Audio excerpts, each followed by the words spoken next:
Welcome to Voyage Daily Tech, the most important news personalized for you every day, supported by Voyage.com. After listening to today's news, you'll know, first, a 2mm subretinal implant restores reading sight for blind patients, a breakthrough for millions with an untreatable condition. Today, we'll take a closer look at this medical breakthrough and its implications for neuroplasticity and public health funding. Second, China's chip sovereignty push to counter US embargoes faces a 50% cost gap and a third of TSMC's yield. We'll analyse why this expensive catch-up game is a turning point and how it could affect global tech supply chains and competitive dynamics. Third, while 96% of job seekers using AI headshots report more callbacks, recruiters warn of an authenticity crisis and embedded racial bias. In this episode, we'll break down this dangerous feedback loop and what it signals for the future of hiring and workplace diversity. Fourth, a single AWS DNS failure in Virginia took down global services, highlighting the systemic risk of cloud oligopolies and fueling European sovereignty demands. So we'll discuss why cost-cutting keeps companies in a single region and what this massive systemic risk means for internet infrastructure resilience. Fifth, a $1.6 billion GM write-down signals EV pullback as record 6.43% subprime auto loan delinquencies reveal a deepening consumer crisis. This discussion will reveal how this K-shaped economy is breaking the auto market and what it means for the future of car ownership. Believe it or not, a group of blind patients can now read again. In what a lead surgeon is calling an astounding breakthrough, a life-changing implant is restoring vision for people with an advanced form of age-related macular degeneration. One 70-year-old patient, Sheila Irvine, who is registered blind, described the experience as out of this world, saying she can now read and even do crosswords again. When asked if she ever thought she'd be able to, she replied, "Not on your Nelly." So the thing is, the condition these patients have is called geographic atrophy. It's the most advanced form of dry macular degeneration where cells in the retina literally waste away, creating a blind spot right in the center of your vision. For millions, this has been an untreatable, irreversible slide into blindness until now. This isn't science fiction. The technology, called the Prima implant, is a tiny photovoltaic microchip, just 2mm square and the thickness of a human hair, surgically placed under the retina. The cleverness of this specific approach lies in its placement. The key is that it's times under times the retina, what's known as a subretinal implant. This is a major difference from some earlier bionic eyes, like the Argus 2, which placed electrodes times on top times of the retina. By going underneath, the Prima implant is closer to the remaining retinal cells, which can lead to a higher resolution image. The surgery can also be less invasive. It's a strategic design choice that's paying off. Patients then wear special glasses with a built-in video camera. The camera sends video images to the implant, which then relays them to the brain, restoring a degree of central vision. What's truly remarkable, though, is the role of the brain. The implant sends signals, but the brain has to learn how to see again. This is a process rooted in neuroplasticity. When someone has been blind for a long time, their visual cortex often gets repurposed to help with other senses. This implant forces the brain to rewire itself to understand these new artificial visual signals. It can take months, but it shows the brain's incredible ability to adapt even later in life. The results from the international trial are staggering. Of 32 patients who received the implant, 27 were able to read again. After a year, this translated to an average improvement of 25 letters or 5 full lines on an eye chart. This redefines what's possible, creating a new kind of task-specific sight. While it might not be enough for general mobility, like navigating a busy street, it restores the ability to do high-concentration tasks like reading, which has a massive impact on independence and quality of life. It challenges our old definitions of blindness and sight. This offers new hope for the 5 million people worldwide affected by geographic atrophy. Mahi Mukit, the consultant ophthalmic surgeon who led the UK arm of the trial at Moorfields Eye Hospital, called it pioneering and life-changing technology. He stated this is the first implant demonstrated to give patients meaningful vision they can use in their daily lives. However, if you zoom out, you'll see the next major hurdle. Getting from a successful trial to a widely available treatment involves major obstacles. Health systems like the NHS in the UK have to do a cost-effectiveness analysis. They'll weigh the high cost of the device and surgery against the benefits, often measured in quality-adjusted life years. A technology has to prove it provides enough value for the money to get public funding. This is the next mountain this incredible technology has to climb. We were just talking about a medical breakthrough that took years to perfect. Now let's shift to a technological race that's playing out over decades on a national scale. While Western policy works on election cycles, Chinese policy making operates on planning cycles. And what they decide in those closed-door meetings has repeatedly reshaped the entire global economy. You see, China's long-term planning cycle gives it a huge strategic advantage. It allows for sustained massive investment in multi-decade projects like building a national high-speed rail network. But this top-down model isn't without its risks, as it can also lead to huge misallocations of capital if the central planners get it wrong. It all started with a policy of reform and opening up in the late 1970s. The result was a phenomenon economists call the China shock, as millions of Western manufacturing jobs were outsourced. This move fundamentally altered the economies of Europe and the United States. But as China became the world's workshop, its leaders were already planning their next move. To avoid the so-called middle income trap, they targeted strategic emerging industries with a massive focus on green technology. To understand their strategy, you have to know about the middle income trap. It's a well-known economic phenomenon where a country's growth stagnates after it reaches a certain level of income. To escape it, a nation has to move from being a low-cost manufacturer to an innovator in high-value industries. China's massive bet on green tech was its answer. And that bet is now creating what some are calling a China shock 2.0. For example, Chinese EV exports to the EU exploded from $1.6 billion in 2020 to $11.5 billion in 2023, prompting massive tariffs. Today, China is not just the world leader in electric vehicles and solar panels. It has a near monopoly over the rare earth supply chains needed to build them. This stranglehold prompted Donald Trump to accuse Beijing of attempting to hold the world captive. A while back, we walked through how Beijing tightened rules on rare earths, signaling that arms manufacturers were unlikely to get export licenses. We called it a shift into outright techno-nationalism. And when we say a near monopoly, the numbers are staggering. China strategically used its past 5-year plans to invest over $57 billion to achieve this dominance. Today, it controls around 85 to 90% of all global rare earth processing. Western efforts to build alternative supply chains are underway, but experts estimate they won't reach a meaningful scale until at least 2035, leaving a critical decade-long dependency. This all leads to the current battleground, high-end technology. China produced global giants like TikTok and Huawei. The West responded with bans, and the conflict has now escalated dramatically. Washington has officially blocked the sale of NVIDIA's advanced semiconductors to China, cutting off a critical component for its AI ambitions.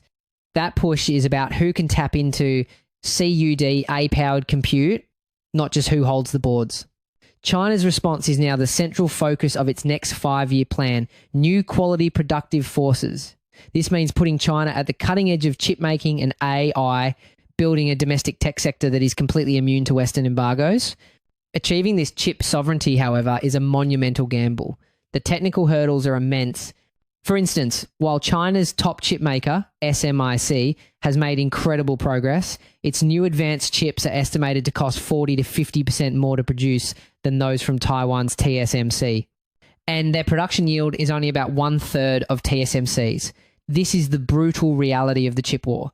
Even with billions in state funding, China is playing a very expensive game of catch-up. As we've said before, there's a paradox here. Export controls can unintentionally shelter domestic ecosystems, even as the manufacturing gap at the leading edge remains painfully hard to close. National security and technological independence are now the defining mission of China's economic policy, a project designed to ensure it is never again dominated by foreign countries. Speaking of high-stakes technology, AI is also creating some strange new dynamics in a much more personal arena, the job hunt. Consider this. After one job seeker swapped her professional headshot for an AI-generated one, the results were explosive. Her words, the amount of inbound I've been getting from companies has skyrocketed 3 to 4 times more messages from companies. This is the new secret weapon in the job market. Professional photo sessions can cost hundreds of dollars. Now, AI tools from companies like Canva and Headshot Pro promise polished pictures in minutes for under $50, and the data shows it's working. One recent survey found 96% of job seekers who used AI in their application process reported getting callbacks. But this is where the situation takes a more complex turn. With millions of people using similar AI tools, we're starting to see a homogenization of professional identity. Think of it like the Instagram face phenomenon, but for the corporate world. We're seeing an algorithmically defined ideal professional look, where individuality gets polished away. Recruiters are sounding the alarm. A ZipRecruiter career expert warns it's risky, saying a bad AI headshot reads as inauthentic and can hurt the candidate's chances. The core of the problem is that the debate over authenticity is a huge grey area, even for major platforms like LinkedIn. Their policy says a photo must reflect your likeness, but what does that actually mean? Removing a blemish is probably fine, but changing your facial structure, it often comes down to a reasonable observer standard. Would someone who knows you think the picture is deceptive? It's a very tricky problem to solve, and there's a much deeper problem at play. Research shows that many of these AI models are trained on biased data. This means the AI often defaults to Eurocentric beauty standards, favouring lighter skin tones and certain facial features. Studies found they significantly underrepresent women and people of colour in professional roles. So when you use these tools, they might be subtly optimizing your appearance toward a very narrow, biased definition of professional. And yet, that same expert from ZipRecruiter also admits it's becoming more and more difficult to tell whether a headshot has been enhanced or generated by AI. If that was just the appetizer, the main course is the fact that hiring managers are using AI too. While candidates worry about appearing fake, a staggering 90% of hiring managers now report using AI to help with the hiring process. This isn't just a trend, it's a total transformation. A study from the HR trade group SHRM found that 44% of human resource departments are already using AI to review and screen applicant resumes. The gatekeepers themselves are increasingly relying on algorithms, not eyes, to make the first cut. This creates a dangerous feedback loop. If job seekers are using biased AI to create photos that fit a mold, and companies are using biased AI to screen applications, we are essentially automating and amplifying hiring biases at a massive scale. It's a cycle where algorithms select for candidates who look best to other algorithms, potentially locking out entire groups of qualified people before a human ever sees their name. From the hidden biases of A, we now turn to a different kind of systemic risk, one that became painfully visible when a single operational issue inside Amazon brought huge parts of the internet to a standstill. Major services from Disney Plus and Lyft to Reddit and the New York Times went dark. United Airlines customers couldn't check in. Even government websites in the UK were hit. What really brought this to a head was the international fallout. The fact that an issue in Virginia can disrupt UK government services strengthens the argument for digital sovereignty. European nations are concerned that US-based cloud providers are subject to American laws, so they're pushing to build their own sovereign clouds to keep their data within their own borders. It all traces back to one company, Amazon Web Services, or AWS. The problem started in AWS's main US East 1 region, where a DNS issue with its DynamoDB database service triggered a massive cascade failure. So why would so many huge companies put all their eggs in one basket? Well, it all comes down to a trade-off between risk and cost. Building an application across multiple AWS regions is much more expensive and complex. Transferring data between regions can cost 9 times more than keeping it in one place. So many companies make a calculated risk. Betting an outage is unlikely enough to justify the massive extra cost. More than 70 of Amazon's own services were affected. While not a cyber attack, the impact spread instantly. AWS isn't just another company. It controls around a third of the entire cloud market. And this is the core of the problem. AWS, Microsoft Azure and Google Cloud have become a digital oligopoly. In fact, AWS's share of the infrastructure market is closer to 40%. This concentration of power creates a massive systemic risk, so significant that regulators in the US and UK have launched investigations into whether this market dominance is making the entire internet dangerously fragile. An IT professor and former NSA computer scientist described the database at the heart of the problem, DynamoDB, as one of the record keepers of the modern internet. To understand what happened, think of DNS, the domain name system, as the internet's address book. When it breaks, your computer doesn't know where to go to find the data, even if the data itself is perfectly safe. This specific type of failure, where foundational systems break, is becoming a pattern. This isn't the first time. A similar AWS outage in 2021 brought Amazon's own delivery operations to a halt. This latest incident highlights a critical vulnerability. The internet we use every day is incredibly dependent on just a handful of major cloud providers. This episode serves as a stark reminder of that reality.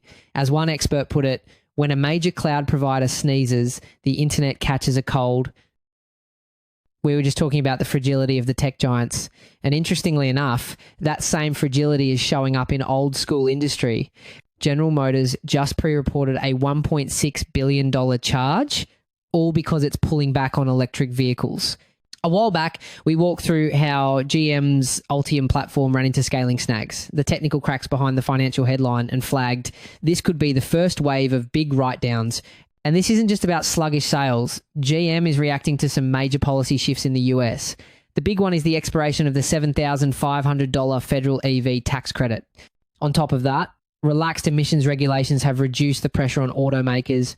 As we discussed, GM itself tied its pivot to exactly these changes, a classic case of the policy whiplash effect. Ford's CEO, Jim Farley, describes the auto industry with just 6 words: a lot of cost and a lot of chaos. And it's not just rhetoric. Ford already disclosed a $1.9 billion impact from its own EV pullback, and the chaos is spreading. Ford is now facing potential losses of up to $1 billion from a single fire at an aluminum supplier that is crippling its vehicle production. That fire is just the tip of the iceberg. After all, the entire auto supply chain is showing signs of serious financial stress. Take the recent bankruptcy of a major parts manufacturer, First Brands Group. It collapsed under more than $11 billion in hidden debt because it was using opaque off-balance sheet financing. We previously highlighted how GM's contract cancellations were already sending shockwaves through smaller suppliers. This shows how those pressures can morph into full-blown failures. While analysts are surprisingly optimistic about overall sales, a darker story is unfolding. Red flags are everywhere, especially in auto lending. JP Morgan's CEO, Jamie Dimon, is calling recent collapses of subprime lenders early signs of excess. But the rabbit hole goes deeper, right, to the consumer. The CEO of CarMax just went on the record saying the consumer has been distressed for a little while and warned the cracks are an industry-wide issue. And a single statistic from Fitch Ratings really drives this home. 6.43% of subprime auto loans were at least 60 days past due. That figure is in line with a record high. This situation presents a fascinating duality. On one side, we see an auto market propped up by wealthier Americans who make up 2/3 of new car buyers. But on the other, it exposes a deepening crisis for lower and middle income households. New cars have become so expensive they're out of reach for most, which drives up used car prices. So the very people who need an affordable car are facing a double whammy: higher prices and higher interest rates, leading directly to these record high delinquencies. This structural split is threatening the entire business model of companies like CarMax that depend on a healthy used car market. More importantly, it challenges the very idea of the car as a tool for economic mobility. When a reliable car becomes a luxury good, it has ripple effects across the entire economy. The industry is caught in a balancing act, navigating massive EV losses and supply chain disasters, all while the financial stability of its traditional customer base is showing historic signs of stress. Don't be surprised if more write-downs and supplier shocks keep hitting the tape. That's it for today on Voyage Daily Tech. Follow, share, and stay tuned for daily updates coming your way tomorrow.